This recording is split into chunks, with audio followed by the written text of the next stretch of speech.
Hello मेरे प्यारे बच्चों, आपका स्वागत है मेरे इस यूट्यूब चैनल मिथुन क्लासेस में। उम्मीद है आप लोग मस्त होंगे और लगातार मेहनत कर रहे होंगे। आज हम लोग शुरू करने वाले हैं क्लास 12th बायोलॉजी का पहला चैप्टर का ऑब्जेक्टिव। क्लास 12th बायोलॉजी का पहला चैप्टर का ऑब्जेक्टिव शुरू करने वाले हैं। चैप्टर का नाम है, आप देख रहे हैं, चैप्टर का नाम है जीवों में जनन। जीवों में जनन, चैप्टर का नाम क्या है? जीवों में जनन। चलिए हम लोग देर ना करते हुए शुरू करते हैं। पहला ऑब्जेक्टिव आपके सामने नज़र आ रहा है। ऑब्जेक्टिव है कि निम्नलिखित में से कौन एक लिंगी है। एक लिंगी का मतलब वो होता है कि जिसमें नर अलग शरीर में हो और मादा क्या हो, अलग शरीर में हो। तो वैसे जीवों को या वैसे पादप को एक लिंगी कहा जाता है। ऑप्शन नंबर ए है सरसों, बी है गुड़हल, सी है पपीता और डी है इनमें से कोई नहीं। तो बताइए इसका सही आंसर क्या होगा? इसका सही आंसर ऑप्शन नंबर हो जाएगा बाबू सी, पपीता जो हो जाएगा ये क्या है, एक लिंगी है। जबकि सरसों की बात किया जाए और गुड़हल की बात किया जाए, ये दोनों के दोनों क्या है, द्विलिंगी है, या इसको हम लोग उभयलिंगी भी कह सकते हैं। अगले के उस क्वेश्चन की ओर चलें तो अगला क्वेश्चन आपके सामने है। क्वेश्चन में लिखा जा रहा है कि द्विखंडन किस में पाया जाता है। द्विखंडन किस में पाया जाता है? Option a amoeba, b paramecium, c दोनों, डी इनमें से कोई नहीं। तो द्विखंडन जो पाया जाता है यह दोनों में पाया जाता है, अर्थात अमीबा में द्विखंडन पाया जाता है और पैरामीशियम में द्विखंडन पाया जाता है। पैरामीशियम में एक प्रकार का द्विविखंडन जो होता है वह अनुप्रस्थ होता है। इस बात को याद रखिएगा, कैसा होता है? अनुप्रस्थ विखंडन होता है। किसमें? पैरामीशियम में। इस बात को याद रखना। चलते हैं अगला सवाल की ओर। अगला सवाल आपके सामने है, लिखता है कि सूक्ष्म प्रजनन में क्या संभव है। सूक्ष्म प्रजनन का मतलब जो छोटे छोटे प्रजनन होता है उसमें क्या संभव देखा जाता है? अलैंगिक जनन देखा जाता है कि लैंगिक जनन देखा जाता है कि दोनों या इनमें से कोई नहीं। तो जो सूक्ष्म प्रजनन होता है उसमें क्या देखा जाता है? तो अलैंगिक जनन देखा जाता है। क्या देखा जाता है बाबू? अलैंगिक जनन देखा जाता है। इसका सही ऑप्शन नंबर क्या हो जाएगा? ए हो जाएगा। सही ऑप्शन नंबर क्या हो जाएगा? ए हो जाएगा। ध्यान देना, इसका सही ऑप्शन नंबर ए हो जाएगा। चलते हैं अगला सवाल की ओर। अगले सवाल आपके सामने है, लिखता है कि मादा जंतु जिसमें मध चक्र होता है। अगला क्वेश्चन क्या देख रहे हैं बाबू? क्या लिखता है कि मादा जंतु जिसमें मध चक्र होता है। मतलब कौन मादा जंतु है जिसमें मध चक्र होता है? तो दो प्रकार के चक्र होते हैं। एक को कहा गया है मध चक्र और एक को कहा जाता है बाबू ऋतुस्राव चक्र होता है। तो ऋतुस्राव चक्र की अगर बात करिएगा तो याद रखिएगा, ऋतुस्राव चक्र पाया जाता है बाबू मनुष्यों में। ऋतुस्राव चक्र किस में पाया जाता है? मनुष्यों में पाया जाता है। ऋतुस्राव चक्र पाया जाता है बाबू बंदर में पाया जाता है। और ऋतुस्राव चक्र जो पाया जाता है वो पाया जाता है चिंपैंजी में पाया जाता है। तो अगर ऋतुस्राव चक्र की बात कहेगा तो मनुष्यों में, बंदर में, चिंपैंजी में, इन सभी में ऋतुस्राव चक्र होता है। जबकि अगर बात किया जाए कि मध चक्र की क्रिया किस में होती है, तो मध चक्र की क्रिया होती है बाबू गाय में। ऑप्शन नंबर हो जाएगा सी, अर्थात जानवर में। जानवरों में जो देखा जाता है वो क्या देखा जाता है? मध चक्र की क्रिया। तो इसका सही ऑप्शन हो जाएगा सी हो जाएगा। चलते हैं अगला सवाल की ओर। अगला क्वेश्चन आपके सामने है, लिखता है युग्मक। युग्मक का मतलब अगर हम बात करें तो एक युग्मक होता है अंडाणु जो मादा का होता है और एक युग्मक होता है बाबू शुक्राणु जो नर युग्मक कहलाता है। तो नर युग्मक कहलाता है शुक्राणु और मादा युग्मक कहलाता है अंडाणु। शुक्राणु में भी 23 गुणसूत्र होते हैं जबकि अंडाणु में भी कितने गुणसूत्र होते हैं? 23। ये कहानी मानव की हो रहा है कि मानव के नर युग्मक कहलाता है शुक्राणु, मानव का मादा युग्मक कहलाता है अंडाणु। चाहे शुक्राणु हो चाहे अंडाणु हो, दोनों में 23 गुणसूत्र पाए जाते हैं और यह दोनों के दोनों जो होते हैं ना अगुणित होते हैं, अर्थात इसको हम लोग एन से सूचित करते हैं। तो शुक्राणु भी अगुणित होता है और अंडाणु भी अगुणित होता है। तो इस सवाल आपके सामने यहाँ ये कहा जा रहा है कि युग्मक सामान्यतः किस प्रकार के होते हैं? हैप्लॉइड या एकगुणक, डिप्लॉइड या द्विगुणक, पॉलीप्लॉइड या बहुगुणक, या नलिप्लॉइड का मतलब अगुणक। तो सही ऑप्शन नंबर हो जाएगा इसका बाबू ए हो जाएगा। हैप्लॉइड होता है जिसको हम लोग एक गुणक कहते हैं। इस बात को याद रखिएगा। चलते हैं अगला सवाल। अगला सवाल आपके सामने लिखा क्या गया है कि कौन द्विगुणित संरचना है। द्विगुणित संरचना कौन है? द्विगुणित का मतलब होता है बाबू 2n। द्विगुणित संरचना कौन है? अंडाणु या भ्रूणपोष या युग्मनज या इनमें से सभी। सही आंसर आप लोग चूज करिए बाबू, इनमें कौन ऑप्शन जो होगा वो सही होगा। अंडाणु के बारे में अभी हम जिक्र कर रहे थे कि अंडाणु जो होता है ये होता है अगुणित संरचना, जिसको हम लोग n लिखते हैं। युग्मनज का निर्माण कब होता है? ये होता है बाबू जब नर युग्मक शुक्राणु और मादा युग्मक अंडाणु, कहने का मतलब है कि जब नर युग्मक शुक्राणु अब प्लस मादा युग्मक जो होते हैं वो अंडाणु एक दूसरे से मिलते हैं, तब जाकर निर्माण होता है किसका? युग्मनज का निर्माण होता है।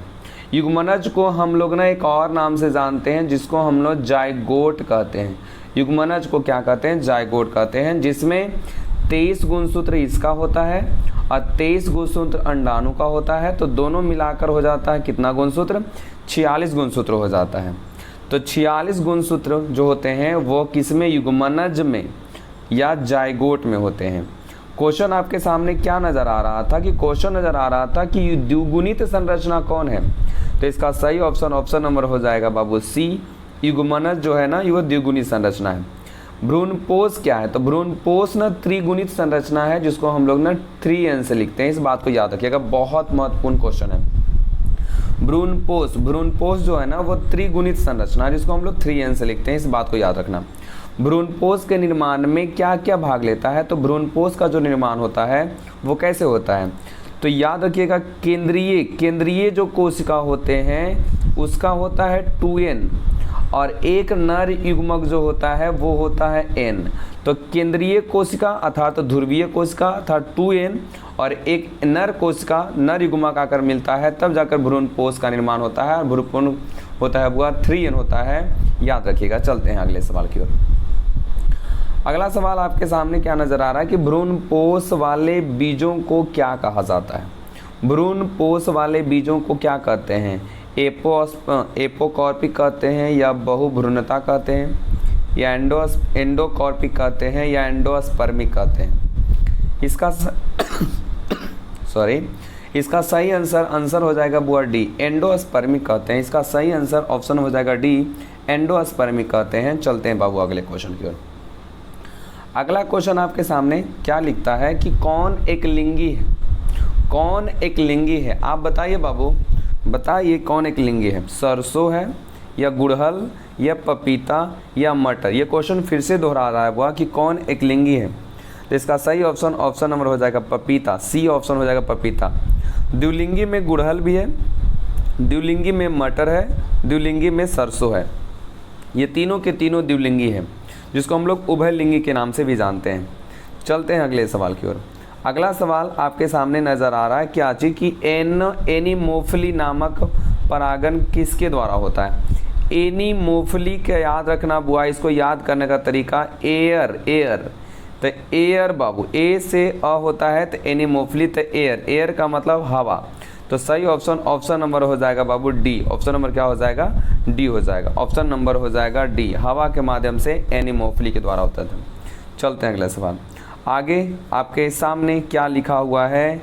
लिखा हुआ क्या है? ध्यान देना बाबू। लिखा हुआ है अगला क्वेश्चन कि निम्नलिखित में से किस पौधों में स्वपरागन देखा जाता है? तो स्वपरागन की क्रिया केवल होती है, याद रखना बाबू, द्विलिंगी पौधों में। स्वपरागन की क्रिया किस में होती है? द्विलिंगी पौधों में स्वपरागन होता है। एक लिंगी में कि द्विलिंगी में कि दोनों में कि कोई नहीं? सही ऑप्शन नंबर हो जाएगा बी, द्विलिंगी में होता है। स्वपरागन की क्रिया किस में देखी जाती है? तो द्विलिंगी में देखी जाती है। इस बात को याद रखना बुआ। चलते हैं अगले सवाल की ओर। अगले सवाल की ओर हम चलते हैं। क्या देखा जाता है अगला सवाल में क्या लिखता है? मुकुलन द्वारा जनन किस में देखा जाता है? सवाल आपके सामने क्या नजर आ रहा है कि मुकुलन द्वारा जनन किस में होता है? ईस्ट में होता है कि म्यूकर में होता है कि दो ऑप्शन, एक और ऑप्शन और बहुत, तो ईस्ट में या म्यूकर में, आप इसी में से छाट लीजिए कि मुकुलन द्वारा जनन किस में देखा जाता है। तो सही ऑप्शन हो जाएगा ए, ईस्ट में बाबू। सही ऑप्शन क्या हो जाएगा? ए, ईस्ट में होता है। चलते हैं अगले सवाल की ओर। अगला सवाल आपके सामने बहुत बेहतरीन सवाल है, ध्यान से देखिएगा और इसका आंसर आप लोग दीजिए कि क्या इसका आंसर आने वाला है। सवाल है, क्या लिखता है कि कौन उभयलिंगी प्राणी है। उभयलिंगी प्राणी का मतलब जिसमें नर एक ही शरीर में, मादा भी वही शरीर में हो, उसको उभयलिंगी कहते हैं। क्या मुर्गी है या सांप है या केचुआ है या बंदर है, इनमें से कौन उभयलिंगी प्राणी है। तो इसका सही ऑप्शन नंबर हो जाएगा सी, केचुआ हो जाएगा सही ऑप्शन। चलते हैं अगले सवाल। अगला सवाल क्या लिखता है कि कौन अंडप्रजक जीव है। अंडप्रजक का मतलब उन जीवों को कहते हैं जो अंडे देते हैं, अंडे देते हैं उसको अंडप्रजक कहा जाता है। और जो शिशु को जन्म देते हैं उसको जरायुज कहा जाता है। दोनों लाइन याद रखना, जो बच्चे को जन्म देते हैं, जो दूध पिलाते हैं, उसको ना जरायुज कहा जाता है, और जो अंडे के जन्म देते हैं उसको अंडप्रजक कहते हैं। क्या मुर्गी है अंडप्रजक, या सांप है, या मगरमच्छ है, या सभी है। तो अंडप्रजक जीव बाबू सही भी, अंडप्रजक जीव सभी है, इनमें से सभी मारेंगे, डी ऑप्शन मारेंगे। यहाँ से क्वेश्चन और बहुत फेमस आ सकता है कि ध्यान देना, जितने भी अंडप्रजक जीव रहते तो अंडे देते हैं ना, तो उस अंडे में एक संरचना पाया जाता है योक। कौन संरचना पाया जाता है, योक नामक संरचना पाया जाता है। और इसी योक नामक संरचना में उस अंडे के अंदर पल रहे शिशु के विकास के लिए कुछ पोषक तत्व भरे होते हैं। उन पोषक तत्वों में याद रखिएगा प्रोटीन होता है, उन पोषक तत्वों में वसा होता है, और उन पोषक तत्वों में याद रखना बाबू कार्बोहाइड्रेट होता है। इसके अलावा और भी अलग अलग प्रकार के पोषक तत्व भरे होते हैं, और वो जितना दिनों तक अंडे के अंदर होता है वह इसी प्रोटीन, वसा और कार्बोहाइड्रेट के माध्यम से वो भोजन को क्या करता है, वह ग्रहण करता है और वो अपने आप को जीवित रखता है। चलते हैं अगले सवाल। अगला सवाल आपके सामने क्या नज़र आ रहा है, क्या कहता है कि विश्व संरक्षण दिवस कब मनाया जाता है। क्वेश्चन को ध्यान समझना बाबू, क्वेश्चन है विश्व संरक्षण दिवस, एक होता है विश्व पर्यावरण दिवस। अगर याद है क्वेश्चन में विश्व पर्यावरण दिवस, तो आप मारिएगा 5 जून मारिएगा।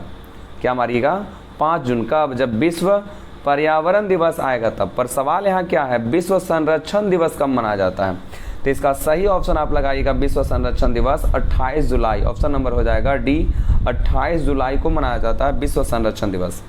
फिर बता देते हैं, विश्व पर्यावरण दिवस रहेगा तो 5 जून लगाइएगा, 5 जून लगाइएगा। लेकिन यहाँ सवाल है विश्व संरक्षण दिवस कब मनाया जाता है। इसका सही ऑप्शन नंबर हो जाएगा डी, 28 जुलाई याद रखना, वो ऑप्शन नंबर डी हो जाएगा। चलिए अगला सवाल की ओर। आप लोग हर क्वेश्चन का आंसर जानते हैं, आप आंसर लगाइए झुंझुनों, ताकि ना बेहतर लगता है बुआ। चलो आप लोग आगे की ओर चलते हैं। नर युग्मक क्या कहलाता है। ऐसे सवाल का आंसर हम लोग पहले भी दे चुके हैं कि नर युग्मक क्या कहलाता है। नर युग्मक क्या कहलाता है, शुक्राणु या अंडाणु की दोनों की कोई नहीं। तो नर युग्मक कहलाता है शुक्राणु, ऑप्शन नंबर हो जाएगा ए। लेकिन अगर मान ले क्वेश्चन में आ जाए कि मादा युग्मक क्या कहलाता है, तो मादा युग्मक अंडाणु कहलाता है। पर यहाँ सवाल है नर युग्मक क्या कहलाता है, तो शुक्राणु, ऑप्शन नंबर क्या मारिएगा, ए मारिएगा। चलते हैं अगले सवाल की ओर। अगला सवाल आपके सामने नजर आ रहा है, क्या है कि जेम्यूल, क्या हुआ कि जेम्यूल का निर्माण किसमें होता है। सवाल आगे है कि जेम्यूल का निर्माण किसमें होता है। जेम्यूल का निर्माण किसमें होता है, ईस्ट में या हाइड्रा में या अमीबा में कि स्पंज में। सही ऑप्शन नंबर हो जाएगा डी, स्पंज में जेम्यूल का निर्माण होता है। किसमें होता है बाबू, स्पंज में जेम्यूल का निर्माण होता है, ऑप्शन नंबर डी हो जाएगा। चलिए आगे सवाल। आप लोग भी हर सवाल का आंसर दीजिए बाबू, तभी तो बेहतर लगेगा। चलते हैं आगे सवाल। अगला सवाल है, किसे बंगाल का आतंक कहा जाता है, जिसको हम लोग इंग्लिश में कहते हैं terror of Bengal. Terror of Bengal कहते हैं। तो बंगाल का आतंक किसे कहा जाता है। 2023-2024 मतलब जो सवाल को पूछा गया है अलग अलग सालों में, उसको हमने बगल में लिख दिया है। हर क्वेश्चन को गौर करिए हमको। क्या लगता है, बंगाल का आतंक किसे कहा जाता है। ब्रायोफिलम को कहा जाता है, या जलकुंभी को कहा गया। जलकुंभी का दूसरा नाम क्या है, वाटर हाइसिंथ, या अगेव को कहा गया, या केला को कहा गया। तो बंगाल का आतंक कहा जाता है, ऑप्शन नंबर बी बाबू, जलकुंभी को कहा जाता है। जलकुंभी एक ऐसा पौधा है, क्या हमने कहा कि जलकुंभी एक ऐसा पौधा है जो करता क्या है, पानी में जो ऑक्सीजन होता है, ऑक्सीजन पानी में जो ऑक्सीजन होता है वो ऑक्सीजन को सोख लेता है। और जब ऑक्सीजन को सोख लेता है तो पानी में जो उपस्थित जलीय जीव होते हैं उनको जीने में कठिनाइयाँ होने लगती है, अर्थात मछलियाँ वगैरह मरने लगते हैं। इसीलिए कहा गया है टेरर ऑफ बंगाल, अर्थात बंगाल का आतंक किसे जलकुंभी को ऑप्शन नंबर बी हो जाएगा। चलिए आगे की ओर चलते हैं। अगला सवाल, ऋतुस्राव चक्र किसमें होता है? ऋतुस्राव चक्र का मतलब होता है बुआ, याद रखना, हर महीने 28वें दिनों पर इसकी फिर से पुनरावृत्ति हो जाती है। ऋतुस्राव चक्र किसमें होता है? मनुष्य में होता है, बंदर में होता है, चिंपैंजी में होता है कि सभी में? इसका क्वेश्चन का आंसर हम पहले बता चुके हैं, ऑप्शन नंबर हो जाएगा डी बाबू, तो सभी में। चलते हैं अगले सवाल। मनुष्य, क्या लिखा कि मनुष्य के युग्मकों में गुणसूत्र की संख्या कितनी होती है? मनुष्य के युग्मक का मतलब मनुष्य कहा तो नर युग्मक बउआ शुक्राणु और मादा युग्मक बउआ अंडाणु। तो चाहे आपसे शुक्राणु पूछे चाहे आपसे अंडाणु पूछे तो शुक्राणु भी युग्मक है, अंडाणु भी युग्मक है। तो कोई एक युग्मक की बात कर रहा है तो कितने गुणसूत्र बाबू? तो 23 गुणसूत्र होते हैं, जिसको हम लोग लिखते हैं कोची से? एन से लिखते हैं। और एन अगुणित की द्विगुणित होता है, तो सर अगुणित होता है। कैसा होता है? अगुणित। तो बताइए मनुष्य के युग्मक में गुणसूत्र की संख्या कितनी होती है? तो इसका बाबू सही आंसर क्या मारे आप लोग? तो युग्मक है, युग्मक, तो 23 गुणसूत्र होता है। ऑप्शन नंबर हो जाएगा बी हो जाएगा, 23 गुणसूत्र। लेकिन अगर मान लो क्वेश्चन में आ जाता कि युग्मनज में कितने होते हैं, तो युग्मनज में याद रखिएगा 46 होते हैं, पर यहाँ है युग्मक, तो युग्मक में कितने होते हैं? 23। ऑप्शन नंबर हो जाएगा बी। चलो बाबू अगला क्वेश्चन आपके सामने है। क्या है कि किसमें बाह्य निषेचन होता है? बाह्य निषेचन किसमें होता है? मेढक में या हिरण में या मनुष्य में या घोंघा में? बताइए किसमें बाह्य निषेचन होता है? तो बाह्य निषेचन की क्रिया किसमें होती है? मेढक में होती है। ऑप्शन नंबर क्या हो जाएगा? ए हो जाएगा। आगे अगर हम कुछ बात करें यहाँ से बाह्य निषेचन के बारे में, तो बाह्य जो निषेचन होता है ना, इस बाह्य निषेचन को कहा गया है वो इन विट्रो। क्या कहा गया है? इन विट्रो कहा गया बाह्य निषेचन को। बाह्य निषेचन को इन विट्रो कहा जाता है। इसको ना बाह्य निषेचन को हम लोग कहते हैं आर्टिफिशियल भी कहते हैं, आर्टिफिशियल कहते हैं। आर्टिफिशियल का मतलब कृत्रिम। याद रखना बाबू, बाह्य निषेचन को कृत्रिम कहा गया है, आर्टिफिशियल कहा गया। इसको इन विट्रो कहा जाता है। तो बाह्य निषेचन की क्रिया मेढक में होती है। ऑप्शन नंबर हो जाएगा ए। चलते हैं बाबू आगे सवाल। अगला सवाल का आंसर दो बाबू। अगला सवाल का आंसर क्या होने वाला है? कौन सा जंतु उभयलिंगी नहीं है झुनझुनू? कौन सा जंतु उभयलिंगी नहीं है? इसके पहले बार बार पूछते थे कि एक लिंगी है, उभयलिंगी। अभी कहता कौन जंतु उभयलिंगी नहीं है? जोंक, केचुआ, फीता कृमि, घरेलू मक्खी। तो बताओ बाबू इसमें कौन सा जो जंतु है उभयलिंगी नहीं है? तो सही ऑप्शन नंबर हो जाएगा क्या बाबू? डी। ऑप्शन नंबर डी हो जाएगा कि बाबू घरेलू मक्खी जो है ना वह उभयलिंगी नहीं है। कौन? घरेलू मक्खी उभयलिंगी नहीं है। चलते हैं अगले सवाल। 21 के बाद 22 नंबर सवाल में क्या कहता है? थोड़ा सा पता बता दें, पता हमारा कहाँ है? तो मिथुन क्लासेस। और पता कहाँ है? बीआरसी भवन के पीछे या मार्गदर्शन के बगल में एकंगर सराय। कहाँ? एकंगर सराय बीआरसी भवन के पीछे, पटना रोड बीआरसी भवन के पीछे, मार्गदर्शन के बगल में, जस्ट बगल में मार्गदर्शन के। चलते हैं बाबू अगला सवाल। चलिए अगला सवाल का आंसर दीजिए, क्या कहता है? अगला सवाल क्या लिखता है कि जब संतति की उत्पत्ति एकल जनक के द्वारा होती है, मतलब कि संतति को जन्म होने में सिर्फ एक जनक भाग लेते हैं। सिर्फ कितने जनक? एक जनक भाग लेते हैं। तो बताइए वह कौन सा जन्म के अंतर्गत में आता है? लैंगिक कि अलैंगिक कि दोनों की आंतरिक निषेचन? तो बताओ बुआ अलैंगिक जनन। सही ऑप्शन नंबर हो जाएगा बी। अलैंगिक जनन में एकल जनक भाग लेता है, मतलब एक जनक भाग लेता है। याद रखना अलैंगिक जनन में सिर्फ बुआ एकल जनक भाग लेता है, जिसको हम लोग संतति को कोलोन कहते हैं। इस बात को याद रखना बुआ, कोलोन कहते हैं। क्या कहते हैं? कोलोन कहते हैं। इस बात को याद रखना। चलते हैं अगले सवाल। अगला सवाल क्या लिखता है आप बताइए? अगला सवाल का आंसर दो बुआ। क्या है? अगेव में वर्धी प्रजनन होता है किसके माध्यम से?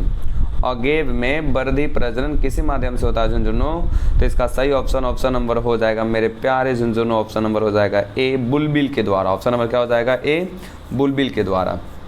अगला सवाल क्या है? युग्मक स्थानांतरण हो सकता है। युग्मक स्थानांतरण का मतलब हुआ एक युग्मक एक जगह से दूसरे जगह कब कैसे जाता है? जल के द्वारा जाता है या वायु के द्वारा जाता है या हवा के द्वारा जाता है या सभी के द्वारा जाता है? तो बाबू वायु कहो या हवा कहो तो एक ही है ना बाबू।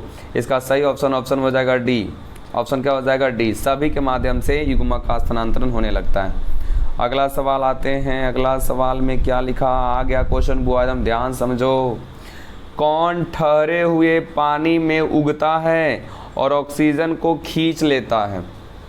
बताइए, ठहरे हुए पानी में उग जाता है और ऑक्सीजन को खींच लेता है, वो कौन है? जलकुंभी है या हाइड्रीला है या कमल है या धान है? इसके पहले वाले सवाल में हम लोगों ने किया था झुंझुनू, तो इसका सही आंसर बताओ बाबू क्या होगा? ऑप्शन नंबर ए हो जाएगा जलकुंभी, जिसको वाटर हाइसिंथ के नाम से भी जानते हैं, अर्थात टेरर ऑफ बंगाल कहा जाता है, और बंगाल मतलब बंगाल का आतंक के नाम से जानते हैं इसी को, जलकुंभी को जानते हैं छोटका।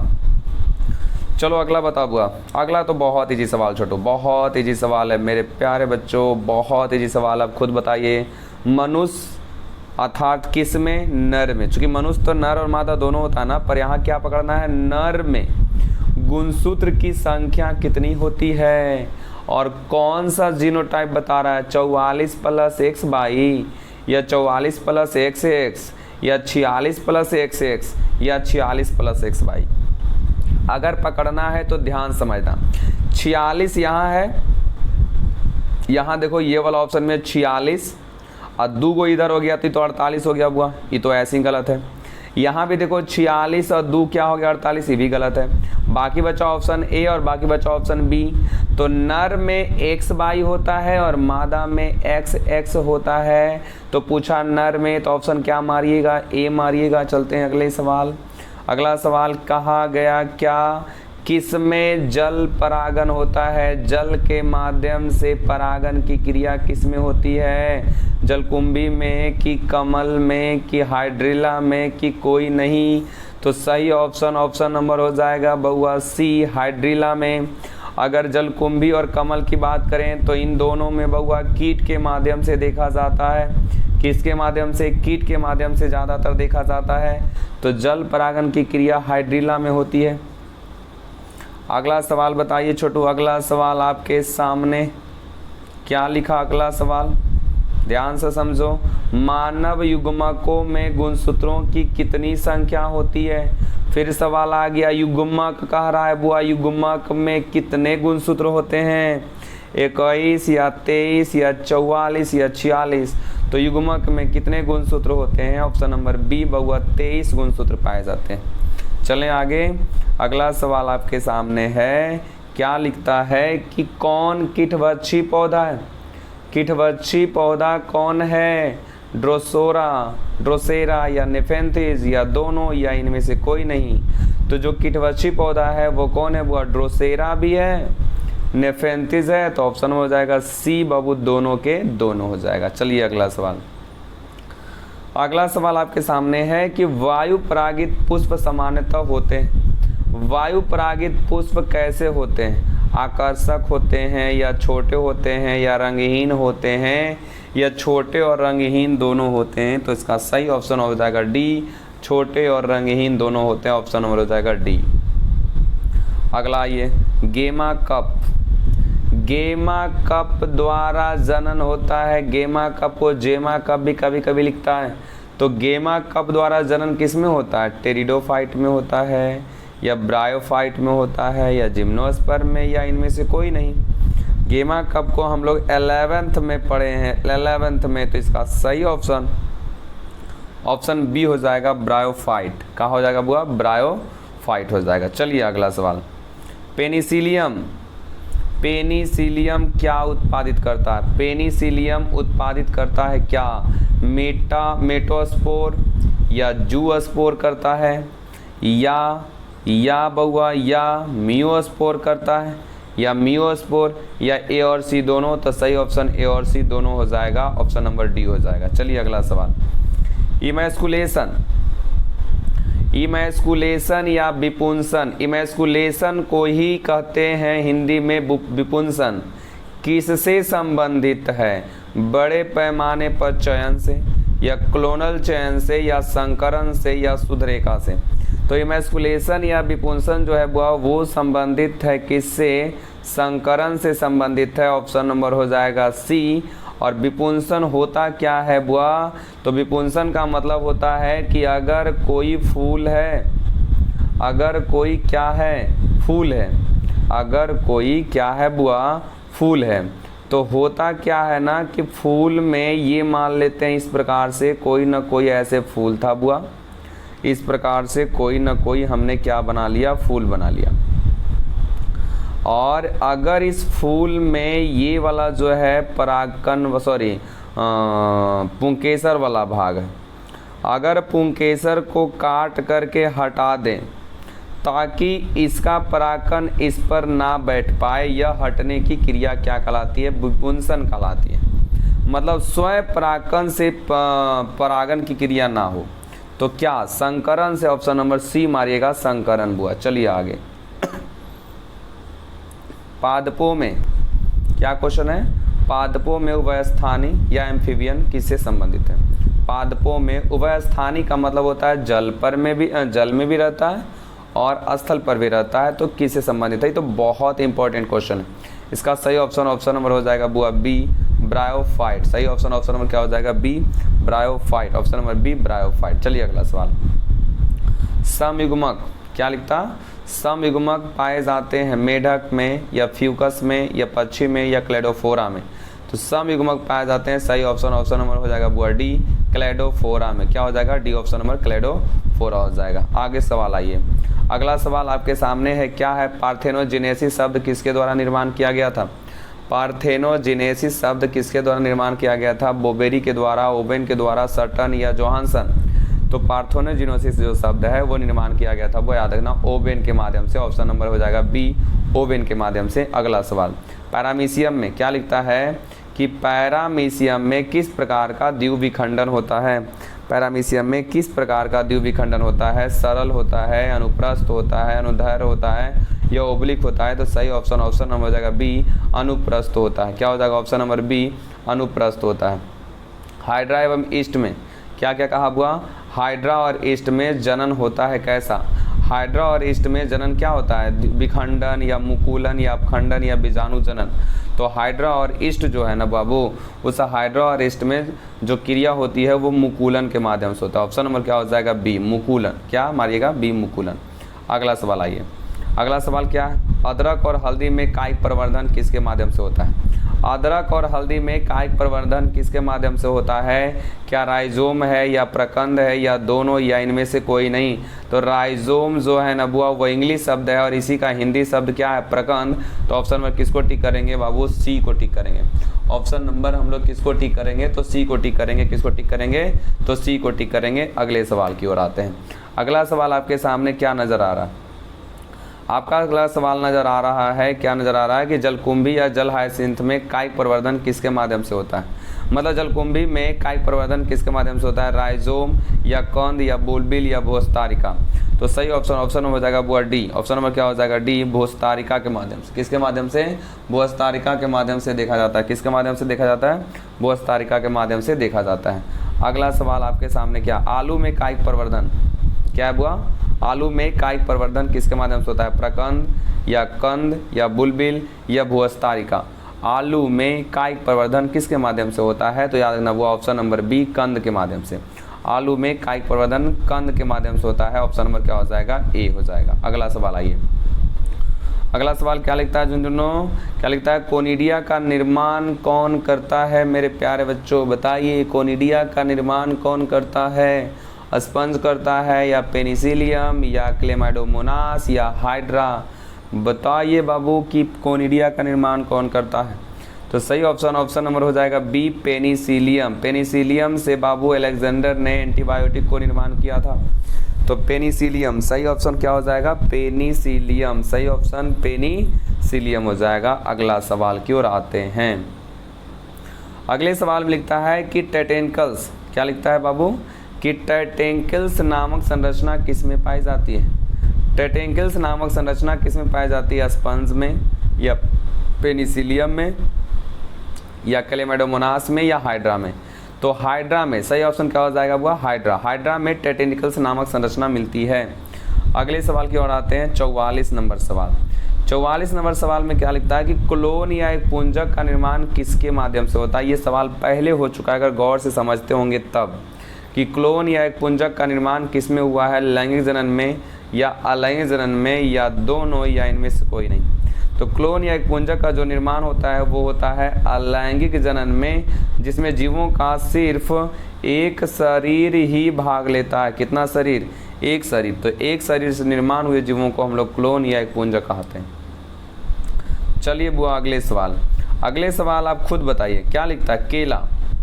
केले में कायिक प्रवर्धन किसके माध्यम से होते हैं। केले में प्रकंद के माध्यम से या कंद के माध्यम से या कोनिडिया या बल्ब। बल्ब में याद रखना प्याज और लहसुन। बल्ब किसके माध्यम से, प्याज और लहसुन में बल्ब के माध्यम से। कंद हमने कहा आलू, आलू में कायिक प्रवर्धन कंद के माध्यम से।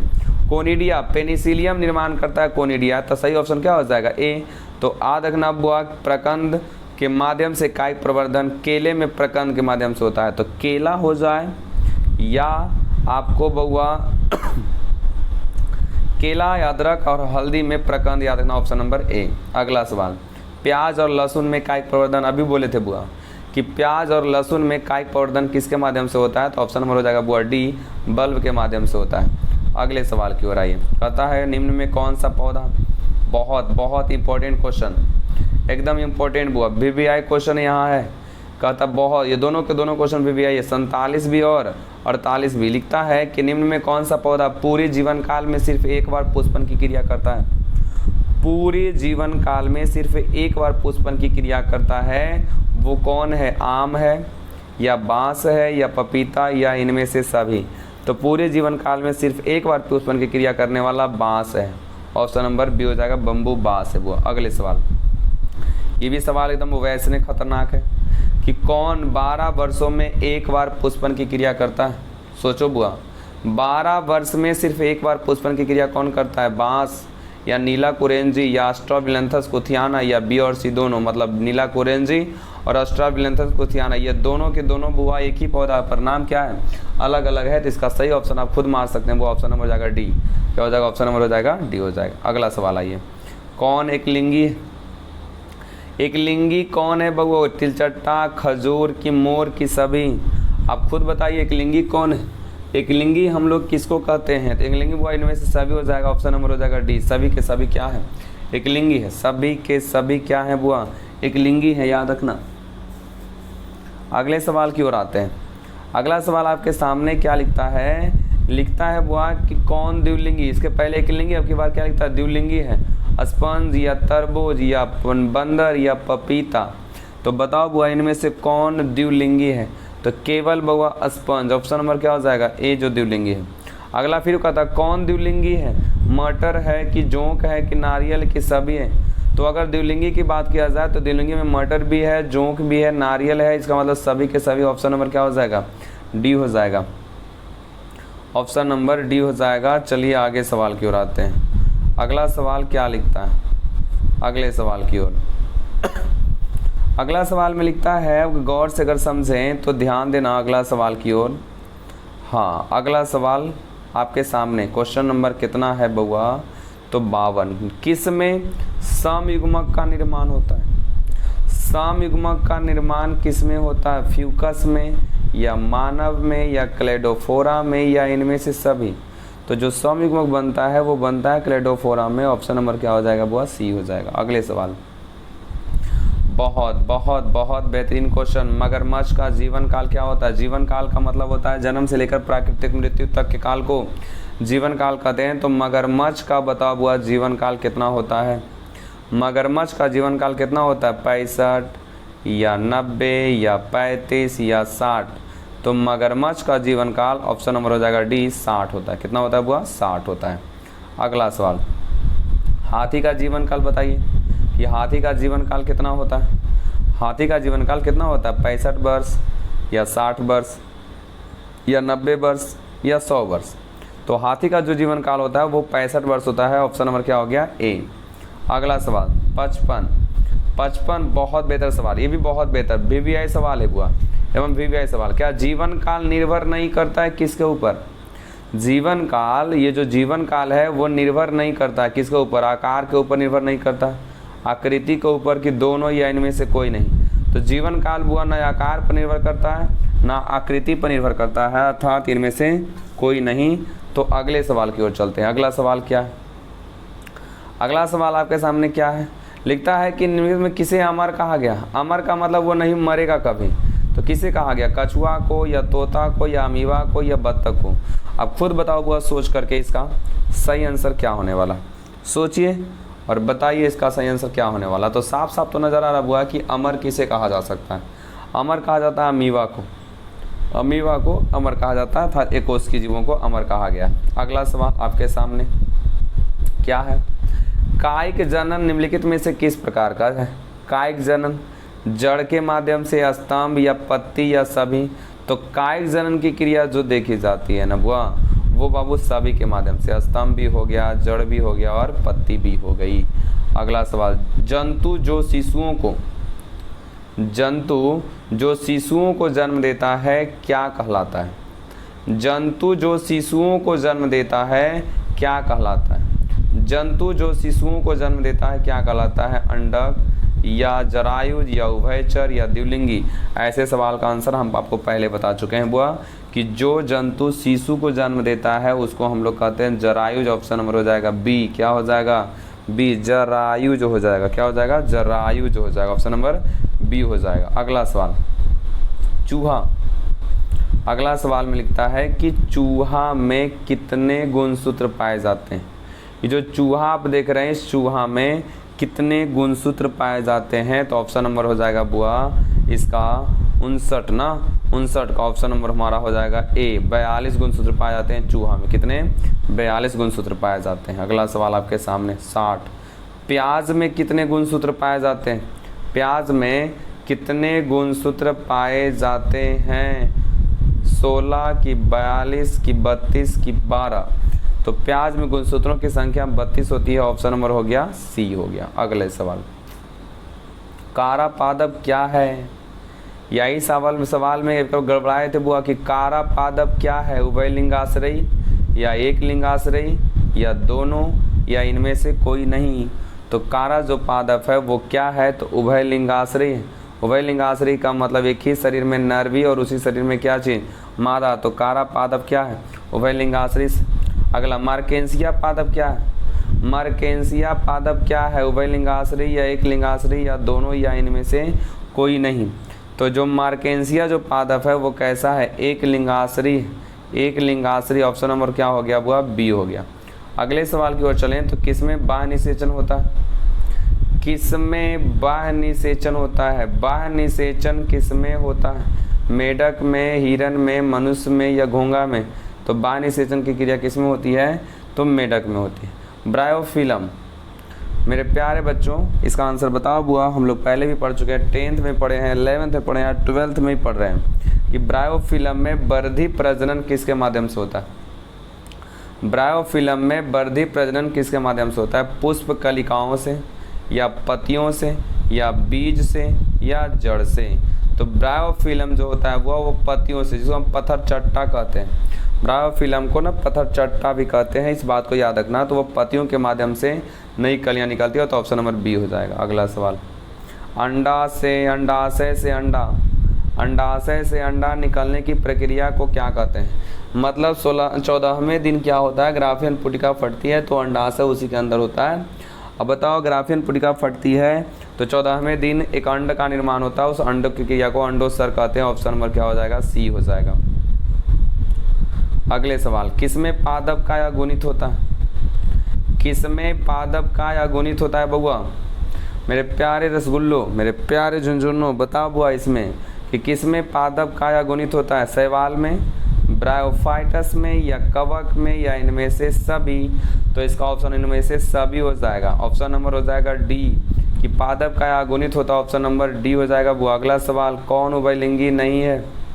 कौन उभयलिंगी नहीं है? फीता, कृमि, केचुआ, घरेलू मक्खी या जोंक?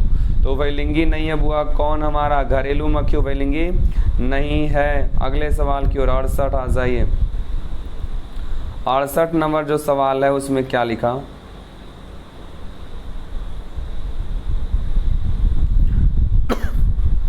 अड़सठ नंबर सवाल लिखता है कि जाइगोट से भ्रूण बनने की क्रिया को क्या कहते हैं? जाइगोट का मतलब होता है युग्मनज। तो जाइगोट से भ्रूण बनने की क्रिया को क्या कहते हैं? गैमेटोजेनेसिस या भ्रूणोद्भव या दोनों, ये इनमें से कोई नहीं। तो ऑप्शन नंबर हो जाएगा बुआ बी हो जाएगा बुआ। जाइगोट से भ्रूण बनने की क्रिया को हम लोग कहते हैं भ्रूणोद्भव कहते हैं, एम्ब्रोजेनेसिस कहा जाता है। एकलिंगता की स्थिति को दर्शाने के लिए, एकलिंगता की स्थिति को उल्लेखित करने के लिए किस शब्द का उपयोग करते हैं? बताओ बुआ, किस शब्द का उपयोग करते हैं? समयुग्मकी का करते हैं, या उभय लिंग आश्री का करते हैं, या एक लिंग आश्री कहते हैं, या विषम युग्मक कहते हैं? तो एक लिंगता की स्थिति दर्शाना रहेगा तो एक लिंग आश्री होगा। ऑप्शन नंबर हो जाएगा बुआ क्या? सी। ऑप्शन नंबर क्या हो जाएगा? सी हो जाएगा। अगले सवाल, अगले सवाल में क्या लिखता है? सवाल में लिखता है कि सभी जंतुओं के योग में क्या पाया जाता है? ये सवाल पहले हो चुका हुआ कि सभी जंतुओं के योग में क्या पाया जाता है? वसा होता है, या प्रोटीन होता है, या कार्बोहाइड्रेट की सभी? ऑप्शन नंबर हो जाएगा डी बुआ, सभी के सभी होता है। ऑप्शन नंबर हो जाएगा डी, सभी के सभी हो जाएगा। चलिए अगले सवाल की ओर। क्लेमाइडोमोनास, क्लेमाइडोमोनास तथा यूलोथ्रिक्स में पादप काय कैसा होता है? क्लेमाइडोमोनास तथा यूलोथ्रिक्स में पादप काय कैसा होता है? तो अगुणित होता है। ऑप्शन नंबर क्या हो जाएगा? ए, 71 का ए हो जाएगा बुआ। अगले सवाल, अंडे के चारों ओर, सवाल क्या है ध्यान समझो। अंडे के चारों ओर कठोर कवच किसका बना होता है? अंडे के चारों ओर कठोर कवच जो बना होता है वो किसका बना होता है? फ्लोरीन का बना होता है, या क्लोरीन का बना होता है, या कार्बोनेट, या कैल्शियम? तो सही ऑप्शन हो जाएगा बुआ डी हो जाएगा, कैल्शियम हो जाएगा। अगले सवाल की ओर, कौन सा जीव निषेचन के 40 घंटे के अंदर अपने फीडिंग लार्वा बना देता है? तो याद रखना ऑप्शन नंबर डी बुआ, समुद्री अर्चिन। ऑप्शन नंबर डी, समुद्री अर्चिन। अनिषेक जनन, अनिषेक जनन मतलब जनन की क्रिया नहीं हुई। जैसे केला में अनिषेक जनन पाया जाता है, केला में अनिषेक जनन पाया जाता है, याद रखना। तो अनिषेक जनन होता है मधुमक्खी में, या रोटी फर्श में, या ये दोनों, या इनमें से कोई नहीं। तो अनिषेक जनन की क्रिया जो देखी जाती है वो देखी जाती है ऐसे तो बुआ मधुमक्खी, लेकिन 74वां क्वेश्चन को एक बार चेक कर लीजिएगा, एक बार पहले देख लेना बुआ। चलते हैं अगले सवाल।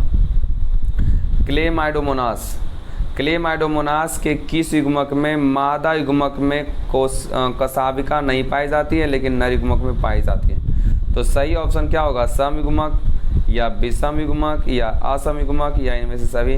सही ऑप्शन हो जाएगा बुआ बी, विषम युग्मक हो जाएगा। तो हमने देखा चैप्टर नंबर पहला, हम लोगों ने क्या देखा कि चैप्टर नंबर पहला था, क्या था बुआ? फर्स्ट चैप्टर था बाबू, फर्स्ट चैप्टर। इस फर्स्ट चैप्टर में हमने 75 क्वेश्चन निकाला है, भी और क्वेश्चन निकलेगा। इस 75 क्वेश्चन में आप ये बताइए कि आपका कितना सही हुआ, कितना बटा कितना सही हुआ, ऐसे ये होना चाहिए, इंसानियत से होना चाहिए कि कितना बटा कितना हमारा सही हुआ। 75 क्वेश्चन है, तो बताइए 75 में आपका कितना सही हो रहा है? कमेंट बॉक्स में ज़रूर करके बताइए। तो वीडियो कैसा लगा? अच्छा लगा तो लाइक करें, सब्सक्राइब करें, और प्लीज़ बुआ चैनल को सब्सक्राइब ज़रूर कर दें, और दोस्तों के पास शेयर ज़्यादा से ज़्यादा करें। हमारा पता है मिथुन क्लासेस एकंगर सराय, याद रखना मिथुन क्लासेस एकंगर सराय। तो चलो बुआ हम लोग मिलते हैं अगले वीडियो में, हम लोग मिलते हैं अगले वीडियो में, हम लोग मिलते हैं नेक्स्ट वीडियो में NEXT। आप एक चीज़ और बताओ बुआ कि अगले वीडियो में कैसा ऑब्जेक्टिव लाया जाए, इस बात को ज़रूर बताइएगा, कैसा ऑब्जेक्टिव लाया जाए और किस चैप्टर का। तो हम लोग लाते हैं, मिलते हैं बुआ अगले वीडियो में। तब तक के लिए जय हिंद, जय भारत, जय बिहार।